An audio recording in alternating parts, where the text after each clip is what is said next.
Welcome to the Clicks and Giggles podcast. This is your host, Jordan Rothwell Perry, here today with kind of like a rant turned encouragement for you, and obviously tactical, because I want you to always have something you can pull from this and be like, okay, what am I going to do next? And so I got an ad, as you probably do, and it was from a colleague of mine. And I really don't know her. We're just in the industry. She's doing her ads, saying I'm doing mine. And she basically was saying, she used the word bleak, B-L-E-A-K. And she said the 2024-2025 like ads forecast, if you want to say it, is bleak. So you need to get her course. And I'm just here to say that marketing from a place of scarcity, bleak, it's not good, doomsday is just not it anymore. And I also, to add to that, I want you to think about how the mindset coaching and mindset industry, like that is like a bajillion-dollar industry. Coaching is a huge industry. And a lot of it comes down to like your mindset and how our brains want to keep us safe. So they go to the negative side of things. And we can learn how to retrain our brain to think positively about things. Or if you're life coach school certified, you go through the model and analyze the thought, stop it. If you are a Christian, a believer, you were taught in scripture to take certain thoughts captives. There's such an industry out there for mindset and keeping a good mindset. And to then sell and try to capitalize on the negative mindset, that's just kind of a scary place to go.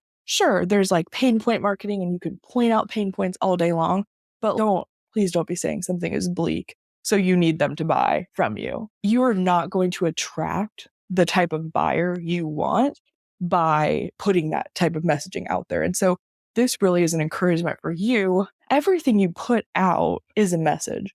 A Instagram story slide with 2 lines of text, that's a message you're putting out.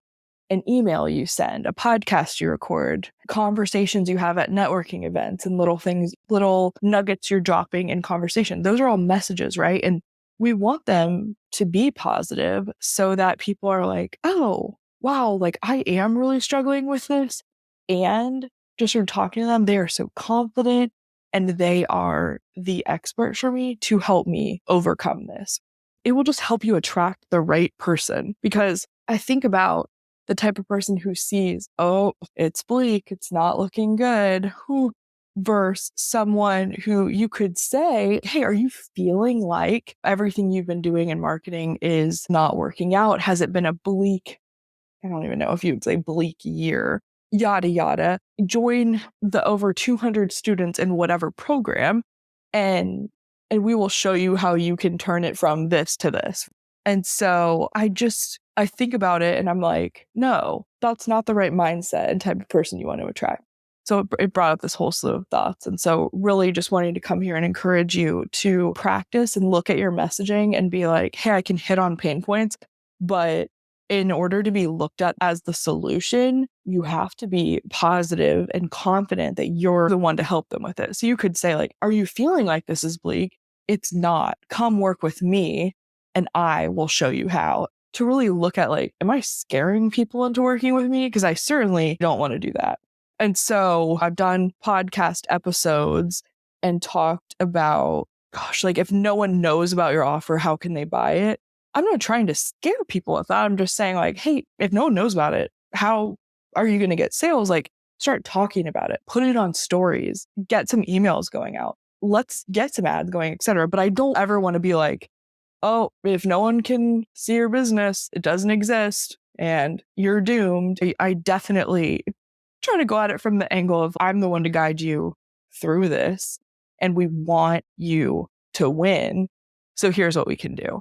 Really a reminder for you to audit how you've been messaging. Make sure that it's positive, that it's encouraging, that if you saw it as an outsider, you'd be like, dang, I want to work with them. Like I have this problem, but they're the one to help me solve it. And wow, this like coach or service provider, like they are confident in what they can do. They have testimonials that show they're competent and really come at it from a place of like, I want to say like you're a stud. That's kind of not the right way, but kind of like, oh, they are the girl for the job, rather than like, oh my gosh, like I'm so freaked out. This has to work. I always say people who come to me and think like ads are a band-aid or this is the last thing I have to do before shutting down my business, you are not the one for me. I'm not going to sell to someone who is in that desperate of a situation where I'm going to say, hey, I would try this, this, and this, and let's regroup. Or, hey, save on this, do this. Let me meet with you once a month and tweak your ads. Like there's, really shady, crappy business owners may capitalize on that. And that's why when I saw that in the feed, I just was like, it's not bleak. Yeah, we've had an election this year.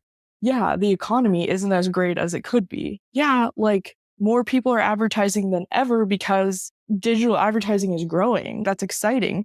And what more reason to get in the game and get good at it, because that's where people are, versus scaring people into your program so they can learn how to advertise better. So really, our words do matter. And how can we use them to really align ourselves as this confident, competent place to be? And I think about how this can be used in different industries because I always want to give examples, right? And I think about spray tanning, how you could totally harp on don't be pasty this winter. Or you could tell me that in less than 5 minutes a week, I could keep my summer glow year round. And I would say, tell me more, because 5 minutes or less is hitting on the pain point of time without even saying you don't have time, but you have 5 minutes. It's like, hey, in 5 minutes or less. I'm like, ooh, this person respects my time. Tell me more.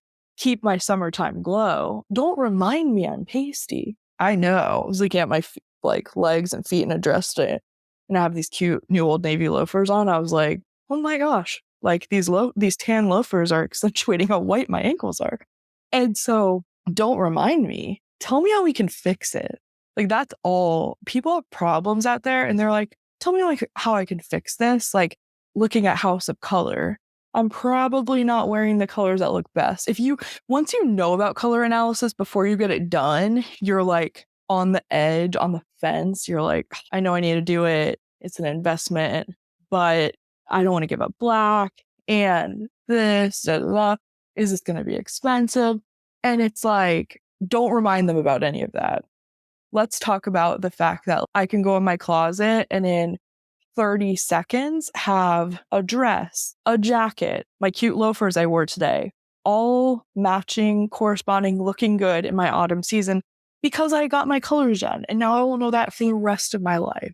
A 90-minute appointment at $300-ish, whatever the rate is of the person giving that service. Yeah, that's freaking worth it.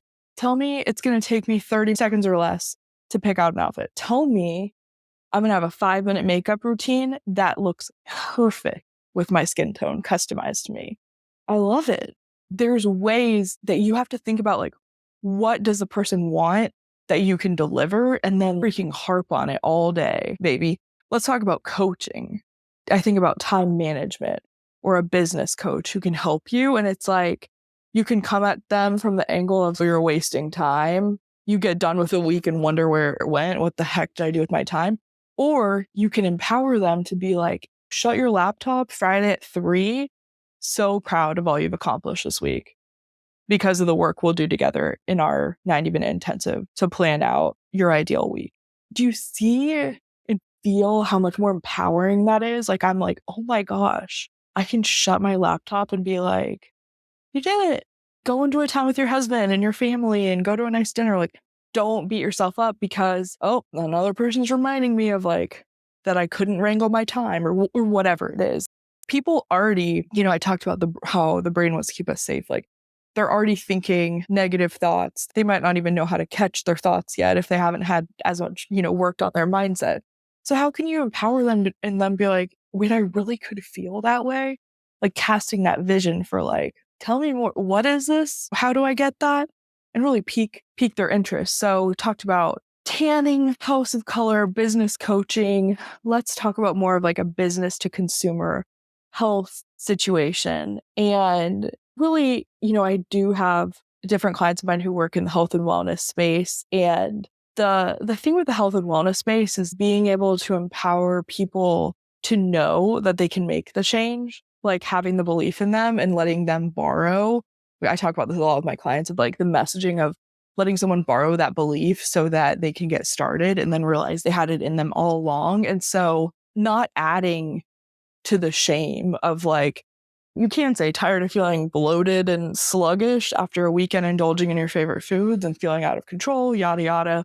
Or you can cast the vision of like, what would it look like to finally wake up on Monday knowing you enjoyed yourself, but you still stayed on plan, or you still, you know, if you're doing intuitive eating, like listening to your body's needs, like really turning things to cast this beautiful vision of what it looks like on the other end of working with you, or the duration of working with you, is that sells. That's a vision where people are like, all right. And you can find ways to weave in pain point marketing 100%. But please don't scare someone into working with you. With ads, it's like, tired of your content reaching 1% of your followers and tired of spending 30 minutes on a reel for it to bomb. Like, I wouldn't say that, but I know that people who come to work with me are tired of that. But I also know that they're tired of being at their kid's friend's birthday party, being on their phone during the launch. I can say, what if you could close cart on a launch and put your phone away for a couple hours to enjoy your daughter's friend's birthday party, knowing that your message is in front of the right people? And that's what retargeting ads do, right? And that is a story of a client of mine who was like, I could put my phone away and enjoy because I knew these ads were running and I didn't have to post all the time or do stories or whatnot. See how those little flips can just feel so empowering? I think that's also a reminder to our thoughts and how we can shift them. That's a story for another day. But really think about ways that if you write the transformation you bring, the payoff you bring people, what are some of their struggles and how can you cast that vision of like, oh yeah, like this is done. Swipe your card and I got you. And that way they're like, oh, like she's the girl for the job. This is a no-brainer. Versus attracting the person who's like, oh, Bleak, oh shoot, all right, I guess I have to do this. Like, that's not who I want to work with. I'll tell you that. So I hope this has encouraged you to think about how you market, how your words matter, how you can encourage people to work with you and keep it positive. Align yourself as the person for the job, the person they want to see, giving them that hope. And ultimately, that's the person they want to work with, the person with the positive attitude. We can figure it out. We've got this, versus the Eeyore that gets you to swipe your card. No, not at all. So I am encouraged by pondering this and what this could mean in my business. And I hope you are too. As always, if this has helped you or you have questions or feedback based on the episode, please message me on Instagram or shoot me an email. But I cannot wait until we reconnect down the road. Thank you for listening to the Clicks and Giggles podcast.